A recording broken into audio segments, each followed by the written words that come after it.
il sì schiacciante al referendum per l'autonomia è rimasta, lettera morta. Il governatore Zaia lancia un ultimatum al governo, pronto a portare le 23 materie in Consiglio regionale per trasformarle in progetti di legge. A Roma è ripartito il negoziato, vertice tecnico al Ministero con la delegazione trattante del Veneto, incontro positivo, commenta il professor Mario Bertolissi, nuovo faccia a faccia il 30 ottobre. Tra Castelfranco e Riese il dolore per il 14enne morto durante l'ora di ginnastica a scuola, attesa per il conferimento dell'autopsia, la famiglia stava bene, vogliamo la verità, a scuola un minuto di silenzio, domenica lutto al braccio per la sua squadra. Tragedia stamane a Salgareda, un'auto ha tamponato uno scooter e ha investito un 46enne in sella a 2 ruote, nulla da fare per l'uomo. 10 segnalazioni per episodi di caporalato negli ultimi 2 anni sono quelle avanzate dalla CGIL, nel mirino altrettante cooperative, un fenomeno più subdolo rispetto al Sud Italia. Un anno fa moriva Gilberto Benetton, questa sera a Santa Maria del Rovere l'ha messa in suffragio, un'assenza pesante ci dava sicurezza il ricordo dei collaboratori. Progetto contro il razzismo a Treviso, 21 studenti dell'Istituto Pio X si sottoporranno ad un test del DNA per poter risalire alle parentele della propria etnia con quelle di altre parti del mondo. Record di ascolti ieri sera per l'edizione di Treviso con 140.000 telespettatori, il telegiornale dedicato alle notizie della marca conferma la sua crescita costante. Buonasera e ben ritrovati con l'informazione da Treviso e provincia. Dunque in primo piano un'ampia pagina dedicata all'autonomia a 2 anni dal sì del referendum, rimasto effettivamente lettera morta finora. Ebbene, il governatore Zaia questa mattina ha fatto il punto della situazione e ha lanciato un messaggio chiaro a Roma. Il piano B è molto semplice, se il governo non vuole trattare la Regione del Veneto continuerà sul piano della battaglia legale, quindi approveremo per singole materie dei progetti di legge che poi immagino il governo impugnerà e quindi andremo in Corte Costituzionale legge per legge. Si dice piano B, si legge ultimatum perché la clessidra sta esaurendo la sabbia. Messaggio a Roma, il Veneto pronto a trattare da mesi, o si va avanti o finisce tutto in battaglia a colpi di avvocati portando le 23 materie in Regione, a iniziare da quella più discussa. La scuola. Sulla scuola perché c'è interesse su questo, perché c'è dibattito e perché vogliamo vedere le vere idee del governo sulla scuola. 2 anni dal plebiscito dei Veneti, da quella domenica piovosa che non fermò oltre 2.300.000 cittadini verso le urne e verso un sì che sembrò più un grido che un voto. 2 anni buttati via con 3 governi. Ma Zaia, attorniato dalla giunta nell'anniversario, sceglie nonostante le parole l'aplomb britannico più che l'urlo indignato. Sa che la partita è troppo delicata in questo momento, ma pur con tono civile lancia messaggi. Si va dal veto, abbiamo una bozza presentata con 68 articoli, ci diano una risposta, non una legge quadro. Sono d'accordo sul coinvolgimento del Parlamento, ma sulla base di altri principi. Nel momento in cui il Parlamento scrive la mia bozza d'intesa, vuol dire che la controparte scrive l'intesa che io potrei anche non accettare. Basta lungaggini e alibi, dice Zaia, come i LEP, i cosiddetti livelli essenziali di prestazione, che esistono dal 2001. Come dire, a Roma hanno scoperto l'acqua calda. Ho l'impressione che i LEP, che noi vogliamo applicati da subito, la verità è che se si applicheranno i LEP andremo anche a vedere i dati e i valori in quelle realtà dove invece di garantire le prestazioni si spreca, c'è la mala gestione. Ma il problema sono i livelli essenziali delle prestazioni o chi gestisce le prestazioni. 2 anni di attesa e di schiaffi presi in faccia da governi nemici e amici sono un buon motivo per scendere in strada e fare la voce grossa? No, secondo Zaia. E il motivo è duplice: etico, per non uscire dalla legalità, e tattico, per non dare scuse a Roma. Nel momento in cui il percorso diventa non pacifico, diventa violento, il Veneto perde. Perché è come spalancare la porta al nemico. E nemmeno la piazza, pur se vista come legittimo strumento di richiesta, va già in a Zaia. È anche per questo che non si unisce alla manifestazione di Rialto quasi contemporanea. Deve essere una manifestazione, deve essere politica, non deve esserci strumentalizzazione e non so quanto si riesca a fare una cosa del genere, visto considerato che vedo anche, e questa è la mia più grande preoccupazione, che i veneti non si spacchino poi come fronte, perché se i veneti cominciano a fare come i polli di Renzo che litigano tra di loro mentre vanno al macello, finisce che non hanno capito qual era il vero intento. Il vero intento è quello di far capire a Roma che noi siamo un monolite. È la guerra tra poveri, perché se il fronte non è unito Roma soghigna, ride. E ai pessimisti Zaia replica invece con la fiducia nel futuro, perché spiega: ogni millimetro guadagnato sarà guadagnato per tutti, non solo i veneti. Noi il percorso l'abbiamo fatto e sarà inesorabile. Potete eliminare il governo, eliminate Zaia, eliminate la nostra corrente ideologica, ma resterà l'inoculo nel popolo, l'autonomia. E una grande bandiera del Veneto è stata esposta e sventolata nell'aula della Camera dai deputati leghisti dopo che è stato ricordato il secondo anniversario del referendum sull'autonomia della regione. Il vicepresidente Ettore Rosato ha chiesto poi di ritirare il vessillo. E intanto proprio a Roma questa mattina è ripartita la trattativa tra la delegazione trattante veneta e il Ministero. Possiamo dire che si torna a casa sapendo quale sarà il percorso che dovremo tenere. Ecco. Un incontro positivo, un approccio collaborativo improntato a pragmaticità e operatività. Così la delegazione trattante della Regione Veneto, guidata dal professor Mario Bertolissi, al termine dell'incontro che si è tenuto a Roma.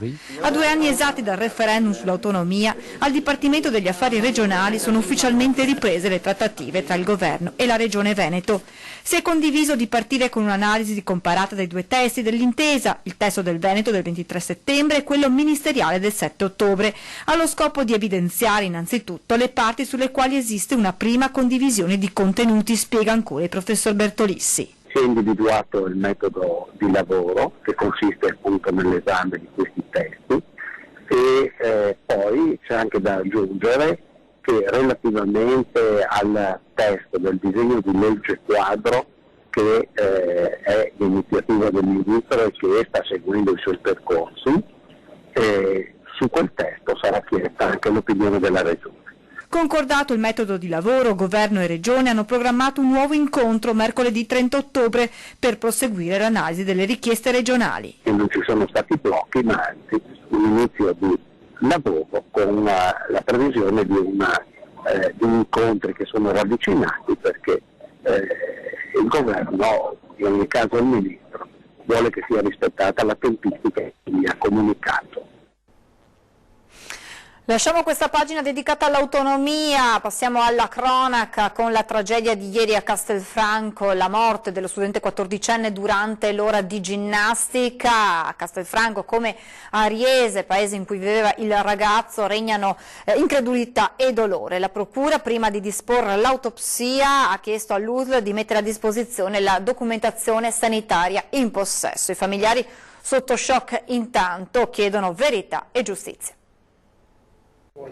È metà mattina quando papà Jasbir torna a casa in via Giorgione 16, sorretto dal figlio maggiore, lo sguardo fisso e perso nel vuoto, gli occhi lucidi. Ad attenderlo sotto shock c'è la moglie, le crisi di pianto continue, le urla di strazio. Dopo mezz'ora anche lei salirà in macchina per raggiungere l'obitorio di Castelfranco e stringersi ancora una volta a quel figlio morto all'improvviso. Il suo Sukrai non c'è più, morto a 14 anni durante l'ora di ginnastica. Ad abbracciarli i familiari e la comunità sikh, inconfondibili nei loro copricapo. Ma in queste ore a sorreggere la famiglia è Arminder, il figlio maggiore, è lui a farsi portavoce dello sconcerto dei genitori e chiedere la verità. In giustizia non abbiamo saputo come siano andati realmente i fatti, non ci hanno detto due parole, si è casciato e basta, non hanno non ha una spiegazione valida perché per noi non basta, si è casciato e basta. Per Arminder, il fratello minore, stava bene, il ragazzo non aveva nessun problema di salute. Stava bene, hanno fatto fare gli accertamenti inizio mese e erano tutti ok, avevano chiesto di un'età sportiva e ce l'avevano data, quindi per noi non c'era nessun tipo di problema e non so come sia successo tutto questo, non ho mai avuto problemi di epilessia, ho avuto problemi di emicrania, non so cosa abbiano scritto sul giornale. Ho avuto problemi di emicrania ma l'avevamo risolto quel problema e stava bene. Sukrai era un giovane ben voluto ed educato e non mancano degli interrogativi anche tra i vicini di casa. Era un bravo ragazzo e forse è stato un po' dimenticato dai medici di quello che aveva. Restano il dolore immenso di una famiglia e il ricordo di un fratello. Suraj era una persona troppo brava, cioè, mi ascoltava sempre, non ha parola. Sotto shock anche insegnanti e compagni di scuola del ragazzo. Oggi nell'istituto è stato osservato un minuto di silenzio in ricordo del 14enne. Si è fermato e ha cacciato a terra, indietro, non sembrava un arresto cardiaco, sembrava svenuto. Dopo la professoressa è andata là e che non sembrava grave. E poi ha chiamato un altro professore e ha cominciato a fargli il massaggio cardiaco. E là si è capito che era una cosa grave. La morte è avvenuta in diretta sotto i loro occhi da adolescenti, nessun filtro, solo la cruda realtà. Molte le aule che danno sul campo da calcio dove Sucrai si è accasciato ed è stato subito soccorso, compresa una manovra con il defibrillatore, prima che la vicina ambulanza dell'ospedale di Castelfranco arrivasse. Io, siccome ero nel piano terra, riuscivo a vedere tutto quanto a sinistra, siccome era là. Alle 12:22 la scuola ha osservato un minuto di silenzio, proprio nel momento in cui Sucrai è espirato. Anche i docenti non si danno pace.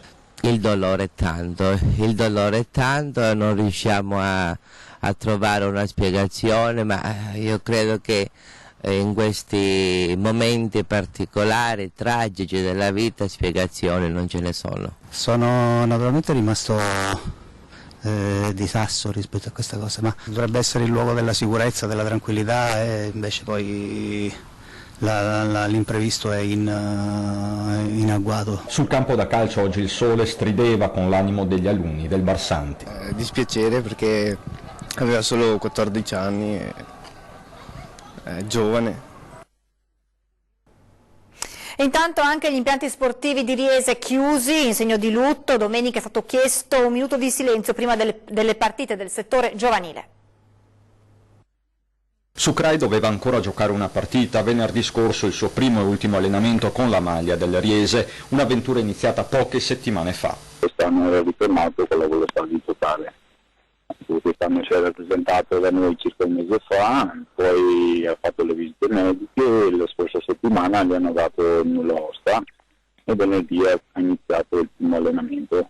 Aveva anche chiesto di fermarsi mezz'ora in più perché voleva recuperare il tempo perso. Tempo che adesso è perduto per sempre, eppure c'è un certificato di idoneità agonistica. Loro fanno una prova di sforzo, poi l'elettrocardiogramma è quello che si fa agonistico dopo i 12 anni, ecco, quindi era tutto a posto, avevano dato il via libera, quindi ovviamente prima non l'abbiamo fatto iniziare come facciamo d'altronde con tutti quanti. La società sportiva intanto ha chiesto un minuto di silenzio domenica all'inizio delle partite del settore giovanile, quando i calciatori della Riese scenderanno in campo con il lutto al braccio, chiusi anche oggi gli impianti sportivi comunali e il comune si mette a disposizione. Cercheremo di stare vicini sia da un punto di vista umano ma anche se servirà logistico nei prossimi giorni, per cui per non farli sentire soli. Ci troviamo di fronte a una tragedia per il ragazzo, per tutta la famiglia e per la comunità che aveva accolto questa famiglia indiana e la sentiva ormai parte integrante di questo tessuto, per cui è veramente un momento molto triste per tutto il comune di Riese. E stasera Sucrai non scenderà in campo per il suo secondo allenamento. Tragedia questa mattina a Salgareda, un'auto ha travolto uno scooter, morto un 46enne di San Stino di Livenza. Una rosa rossa a testimoniare la tragedia avvenuta intorno alle 7:45 a Salgareda in via Risorgimento.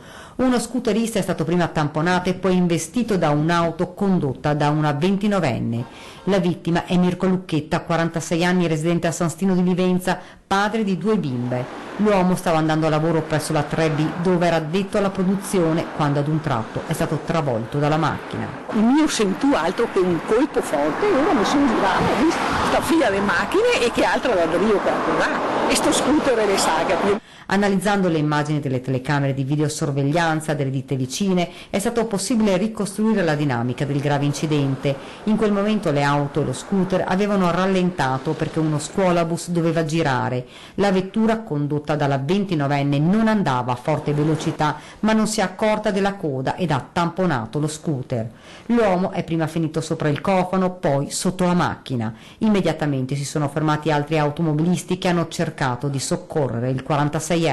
Che gira la macchina qui in fianco così a buttare su e lui porrete era là. Sul posto sono intervenuti gli uomini del SUAM 118 con un'ambulanza e l'automedica e la Polstrada di Vittorio Veneto. Purtroppo per Mirko Lucchetta non c'è stato nulla da fare. 10 segnalazioni per episodi di caporalato negli ultimi 2 anni, sono quelle avanzate dalla CGIL che a questo fenomeno nella Marca ha dedicato un convegno.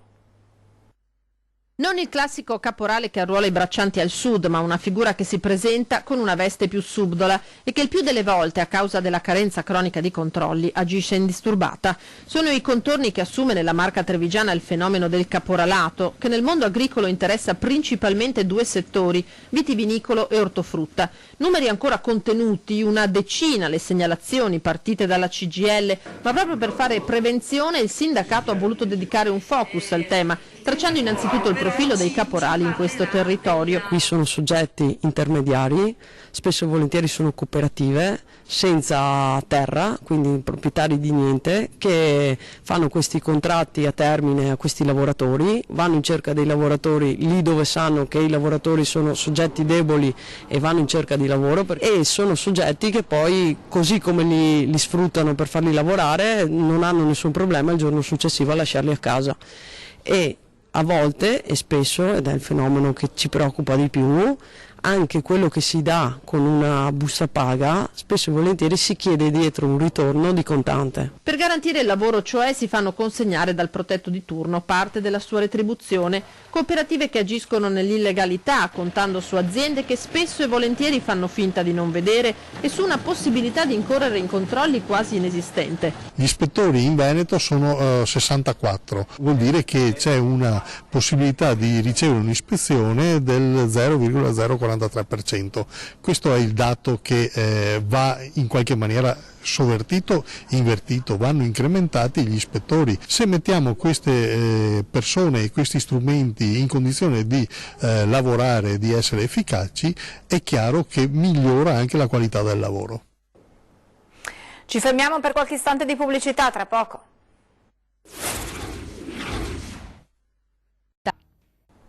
Rieccoci in diretta con la politica cittadina, perché ieri pomeriggio c'è stato il confronto tra il sindaco di Treviso Mario Conte e l'assessore Nizzetto. Il sindaco l'ha invitata a fare chiarezza, ma l'assessore indipendentista tira dritto e continua a lavorare. Non mi sento in bilico, dice. Non mi ritengo oggi in bilico fin tanto che qualcuno mi dirà che devo scendere dalla corda, non lo so, io sto lavorando da amministratore e questo continuo a fare. In discussione l'assessore Silvia Nizzetto racconta di sentirsi dall'inizio appartenendo a un movimento Indipendenza Veneta che non è certamente quello del sindaco Mario Conte e della maggioranza dei consiglieri, ma che il suo posto in giunta sia a rischio, quello no. Non certo, dice, per il polverone sollevato per la sua presenza a un convegno indipendentista. Conte l'ha invitata a chiarirsi con se stessa, a capire se sia o meno ancora in sintonia con la coalizione. Io il mio lavoro qui dentro l'ho sempre portato avanti con la convinzione di portare avanti ovviamente delle linee che sono di tutti, perché in questo momento sono comunque amministratore e quindi questo credo di avere fatto in quest'anno e mezzo e questo credo di continuare a fare e quindi per questo mi sento francamente anche serena, sinceramente. D'altro canto, continua l'assessore, la sua storia e la sua appartenenza politica erano note fin dall'inizio. Nel frattempo incominciano a circolare nomi di possibili sostituti, evidentemente il posto in giunta di Nizzetto fa gola a più d'uno. La famosa seggiola lì in giunta io francamente me la sono presa con responsabilità al tempo, ma non è un problema per me, anche perché io non voglio seggiole da altre parti fuori in giro, perché il mio ripeto, è sempre stato proprio una valutazione di poter dare qualcosa al territorio e quindi rimango legata al territorio. Dopo se fa gola ad altri, altri si faranno spazio. Un anno fa moriva Gilberto Benetton a Santa Maria del Rovere, messa in suffragio. Sembra ieri ed è passato un anno importante, un anno dove che la presenza del signor Gilberto si fa sentire.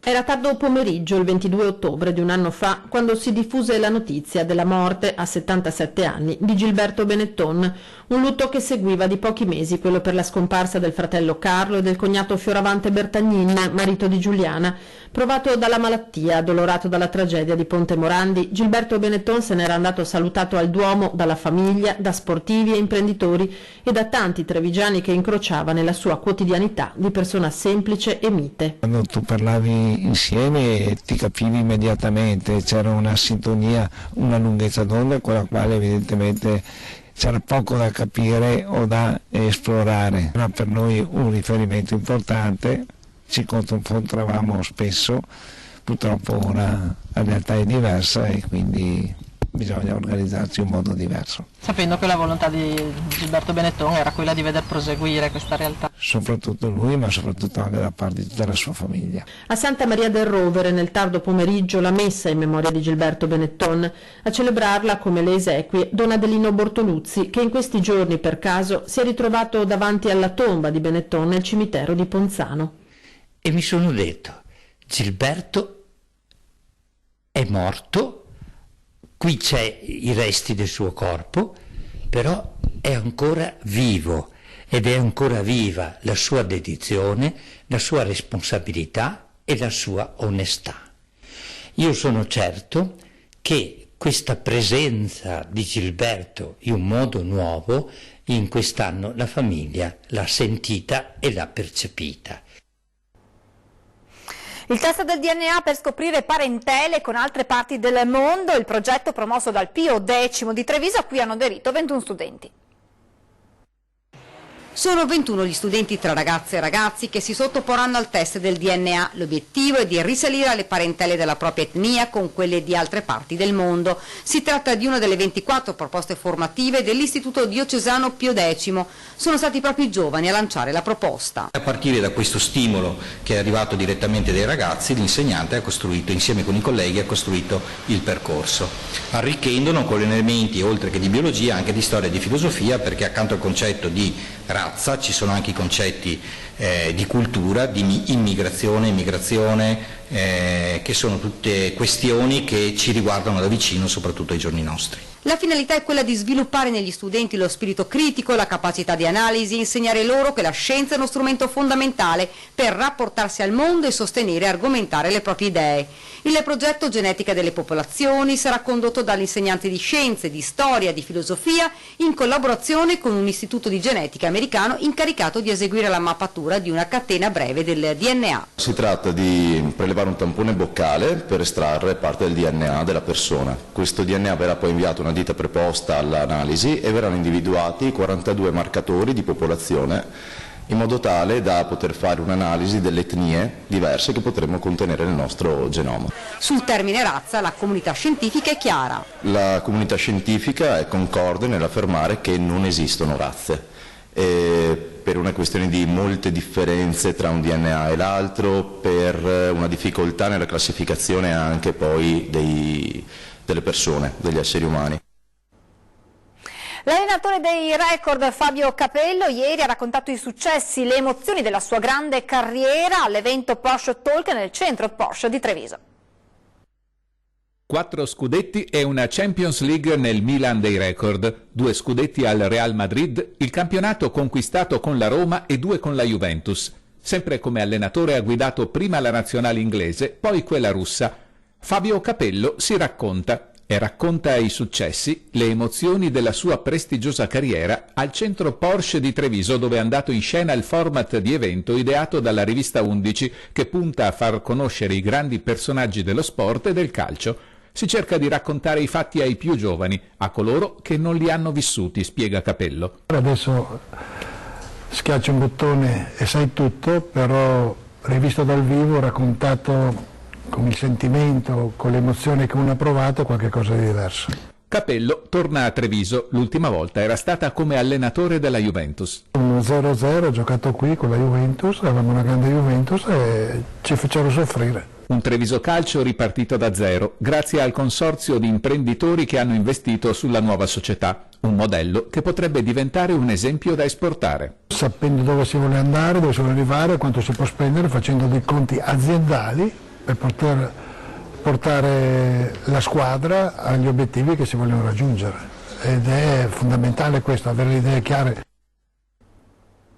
Record di ascolti ieri sera per l'edizione di Treviso dei nostri telegiornali con 140.000 telespettatori. Il telegiornale dedicato alle notizie dalla Marca trevigiana dunque cresce giorno dopo giorno registrando un record dopo l'altro. Ed è il momento di aprire la nostra pagina con le notizie da Belluno e provincia.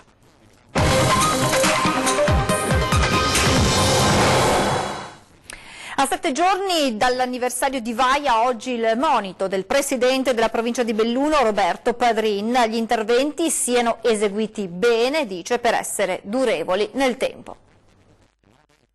Il grosso dei cantieri sta partendo ora. La Regione ha già affidato progetti per 80 milioni di euro da realizzare nei prossimi 2 anni, ma oltre ai 977 milioni in 3 anni stanziati dal Governo, il Veneto necessita di altri 400 milioni per fare fronte a tutte le richieste del territorio devastato da Vaia. Il 30 settembre scorso è scaduto il termine per la presentazione dei progetti, quasi 1.800 gli interventi previsti, oltre 700 dei quali realizzati nell'emergenza. Lavori importanti per la mitigazione del rischio idrogeologico e per la messa in sicurezza dei versanti in frana. Io mi auguro che per la primavera e estate del 2020 sicuramente una buona parte del territorio che è stato colpito avrà delle soluzioni secondo me importanti. L'importante, e questo lo dico in maniera molto forte, è che queste opere non siano fatte in maniera veloce ma siano fatte bene. Il monito di Padrin arriva a una settimana dal primo anniversario della tempesta che ha mutato radicalmente la morfologia del territorio bellunese. In buona parte della provincia ancora a bordo strada inquieta la presenza incombente dei tronchi d'albero schiantati al suolo o riversi negli alvei dei torrenti come in Valle di San Lucano lunga tutta l'assa del Cordevole.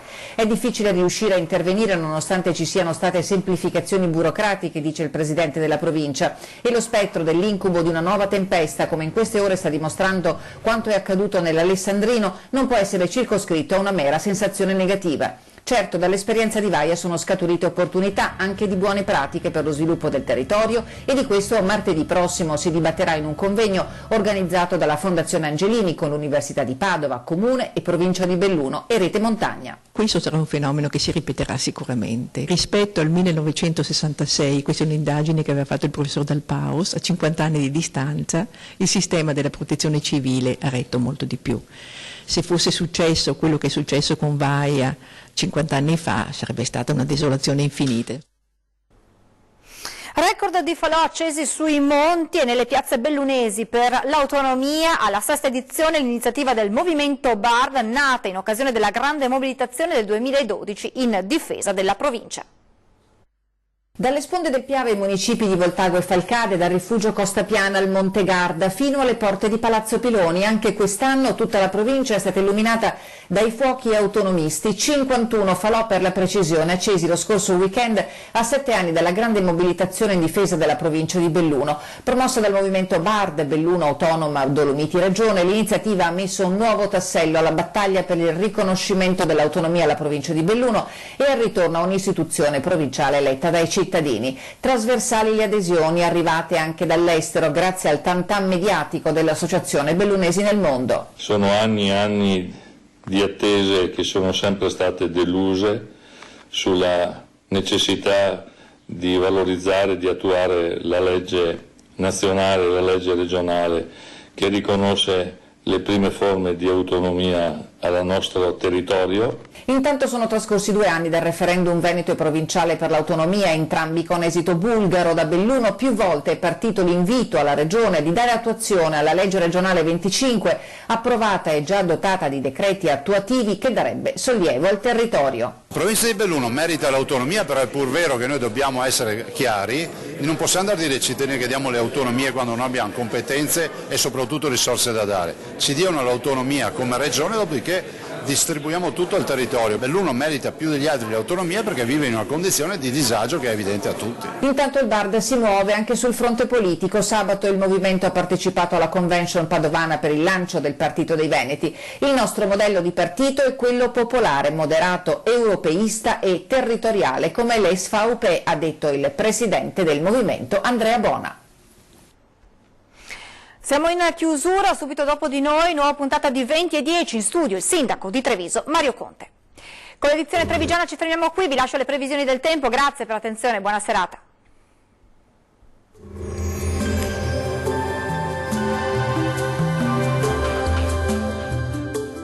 Tonus Laboratorio del Piede, centro altamente specializzato nella costruzione di plantari su misura, dedica nuove tecnologie di rilevazione dei carichi posturali per dare voce alla filosofia di benessere che lo caratterizza. Bentrovati al meteo. Prosegue un tempo stabile sul nostro territorio e anche il clima si manterrà particolarmente mite e piacevole, sia pure alquanto fuori stagione. Vediamo il dettaglio di mercoledì 23 ottobre.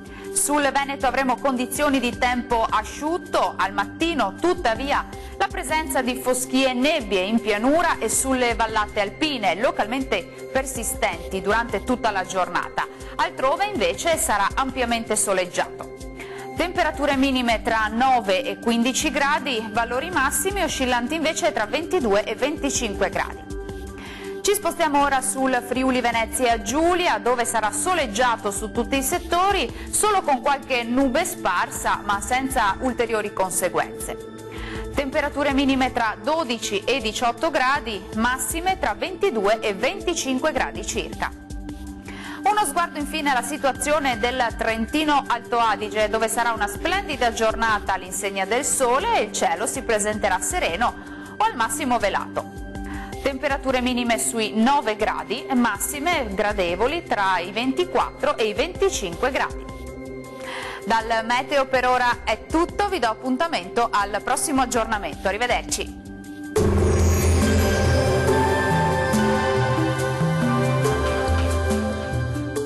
Tonus è il miglior negozio di calzature e moda comoda. Qui troverete il più vasto assortimento di calzature Fratelli Tomasi, eleganza e comodità, perché camminare è vivere.